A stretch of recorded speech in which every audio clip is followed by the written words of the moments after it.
दोस्तों, middle east में बढ़ते इजरायली आक्रामकता के बीच सऊदी अरब ने अब तक का सबसे बड़ा कदम उठाया है, क्योंकि सऊदी अरब को भी लग रहा है कि इजरायल कहीं पर भी हमला कर सकता है। सऊदी और पाकिस्तान ने जो नया समझौता किया है वो हम आपको बताएंगे।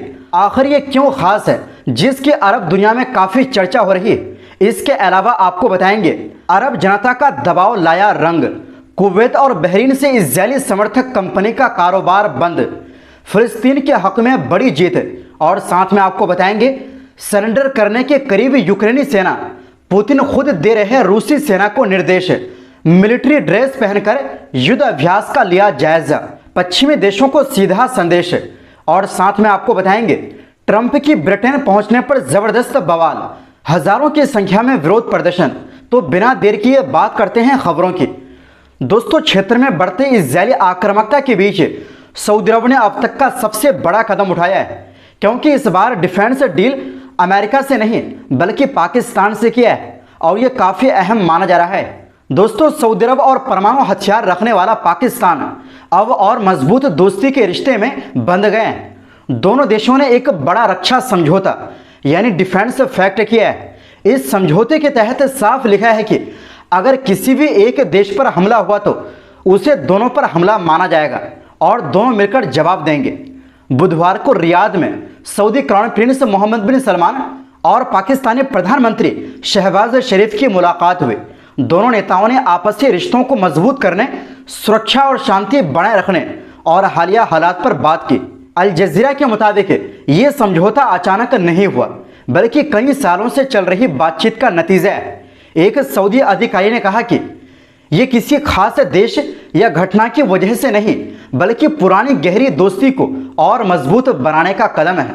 उन्होंने ये भी साफ किया कि यह समझौता हर तरह के सैन्य साधनों को शामिल करता है, यानी जरूरत पड़ने पर पाकिस्तान की परमाणु ताकत भी काम आ सकती है। दोस्तों, ये समझौता ऐसे समय में हुआ है जब 9 सितंबर को इजरायल ने कतर की राजधानी दोहा पर हमला किया था। इस हमले का निशाना हमास के नेताओं की बैठक थी, जो अमेरिका समर्थित युद्ध विराम पर चर्चा कर रहे थे। हमले के बाद अरब लीग और इस्लामिक सहयोग संगठन OIC की आपात बैठक हुई और पूरी मुस्लिम दुनिया ने इजरायल की कार्रवाई की कड़ी निंदा की। वहीं दोस्तों, सऊदी अरब ने साथ ही ये भी कहा कि उसके भारत से रिश्ते भी पहले से कहीं ज्यादा मजबूत है और वो इस रिश्ते को और आगे बढ़ाना चाहता है। जबकि हाल ही में मई महीने में भारत और पाकिस्तान के बीच छोटी जंग भी हो चुकी है। अल जजीरा के मुताबिक पाकिस्तान और सऊदी अरब की दोस्ती नई नहीं है।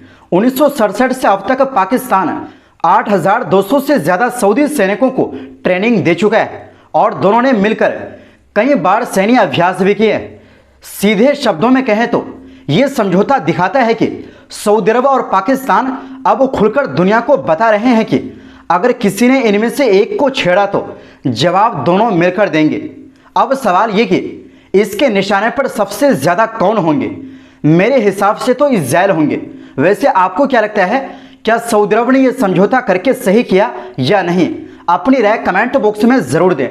वहीं दूसरी ओर दोस्तों, एक बात तो साफ है कि अरब देशों के हुक्मरान चाहे खामोश बैठे हो, लेकिन अरब दुनिया के आम लोग फिलिस्तीन के हक में खड़े हो रहे हैं। इसका सबसे बड़ा सबूत हाल ही में देखने को मिला, जब दुनिया की सबसे बड़ी सुपरमार्केट चेन कैरेफोर ने कुवैत और बहरीन से अपने सारे स्टोर बंद कर दिए, क्योंकि इस कंपनी पर इल्ज़ाम है कि इसका सीधा रिश्ता इजरायल की गैर कानूनी बस्तियों से है। इसी वजह से इसका बहिष्कार हो रहा था। बहरीन में 14 सितंबर को कैरेफोर ने अपना काम रोक दिया और पूरे देश में मौजूद 7 स्टोर बंद कर दिए। इसके सिर्फ 2 दिन बाद 16 सितंबर को कंपनी ने कुवैत में भी अपना पुराना कारोबार बंद करने का ऐलान कर दिया। कैरेफोर की फ्रेंचाइजी चलाने वाली दुबई की कंपनी माजिद अल फुतैम ने ग्राहकों का शुक्रिया अदा किया, लेकिन असली वजह नहीं बताई। अरब मीडिया और एक्टिविस्ट इसे सीधे तौर पर BDS मूवमेंट और फिलिस्तीन के हक में चल रहे बहिष्कार का नतीजा मान रहे हैं। दोस्तों, कैरेफोर पर 2022 से ही ज़्यादा दबाव है, जब उसने इजरायल की कंपनी इलेक्ट्रा कंज्यूमर प्रोडक्ट और उसकी सहायक कंपनी येनोत बिटान के साथ समझौता किया था। एक्टिविस्ट का कहना है कि ये कंपनियां वेस्ट बैंक की गैर कानूनी बस्तियों में काम करती। बता दें कि कुवैत और बहरीन से पहले भी कैरेफोर ने मिडिल ईस्ट के कई देशों से अपना कारोबार समेटा है। नवंबर 2024 में जॉर्डन से भी कैरेफोर पूरी तरह बाहर निकल गया था। बाद में वहीं की एक लोकल कंपनी ने हाइपरमैक्स नाम से स्टोर दोबारा खोले। इसी महीने कैरेफोर ने ओमान से भी अपना काम खत्म कर दिया। वहीं ट्यूनीशिया में फिलिस्तीनी समर्थक लोगों ने ला मार्सा इलाके में कैरेफोर का सबसे बड़ा स्टोर बंद करवा दिया था। दोस्तों, इस बंद को लेकर हर बार कंपनी राजनीति पर कुछ नहीं बोलती, सिर्फ ग्राहकों का शुक्रिया कहती है। लेकिन कार्यकर्ता और बहिष्कार अभियान चलाने वाले लोग इसे अपनी जीत मानते हैं। उनका कहना है कि इससे साफ होता है कि अरब देशों में ग्राहकों का दबाव कितनी बड़ी ताकत रखता है। गाजा पर इजरायल के हमलों के बाद से बहिष्कार की मुहिम और तेज हो गई। 2023 से लेकर अब तक जॉर्डन समेत कई देशों में हुए सर्वे में सामने आया कि बड़ी संख्या में लोग इजरायल और उसके समर्थकों से जुड़ी चीजें खरीदना पसंद नहीं कर रहे। दोस्तों, कैरेफोर पर यह भी आरोप लगे कि उसने गाजा युद्ध के दौरान इजरायली सैनिकों को तोहफे दिए। हालांकि कंपनी ने इस आरोप से साफ इनकार किया। ये सारे मामले दिखाते हैं कि मिडिल ईस्ट में काम करने वाली बड़ी अंतर्राष्ट्रीय कंपनियों के लिए इजरायल फिलिस्तीन जंग एक बड़ी कारोबारी और इमेज से जुड़ी चुनौती बन गई है। वहीं दूसरी ओर दोस्तों, रूसी सेना अब यूक्रेन में इतना जबरदस्त हमले कर रही है कि यूक्रेनी फोर्स सरेंडर के करीब पहुंच गई है। इस बात का एहसास न सिर्फ यूक्रेनी फोर्स को हो रही है, बल्कि यूक्रेन के राष्ट्रपति को भी है। यही वजह है कि अब जेलेंस्की के सुर बदल गए हैं। जेलेंस्की अब न सिर्फ बिना शर्त पुतिन से मिलने को तैयार है, बल्कि उन्होंने सरेंडर का भी संकेत दे दिया है।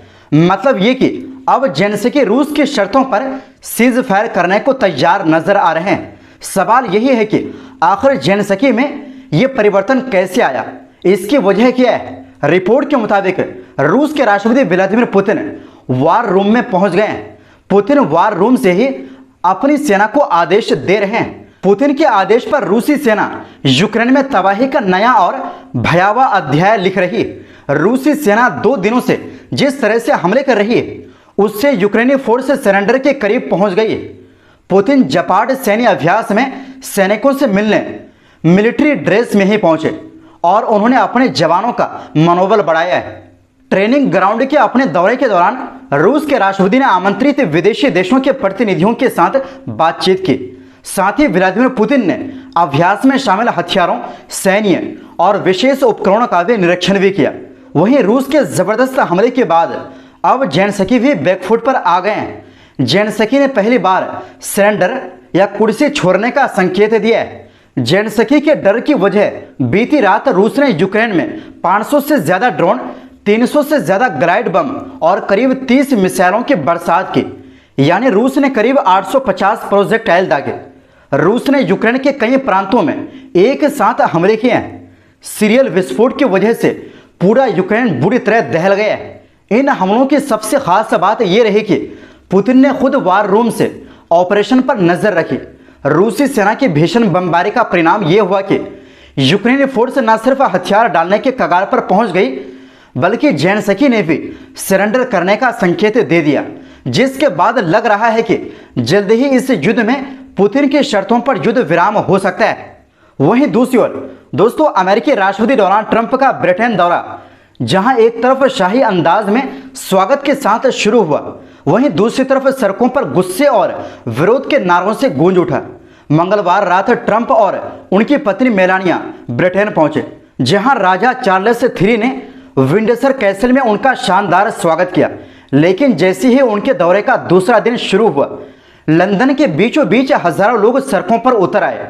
लोगों ने हाथों में तख्तियां उठाई जिन पर लिखा था, प्रवासी स्वागत योग्य है लेकिन ट्रंप नहीं, नस्लवाद नहीं चलेगा, और गाजा में बच्चे बमबारी झेल रहे हैं और यहां जश्न मनाया जा रहा है। बाद में प्रदर्शनकारियों ने मुख्य रैली में भाग लेने के लिए पार्लियामेंट स्क्वायर की ओर मार्च निकाला।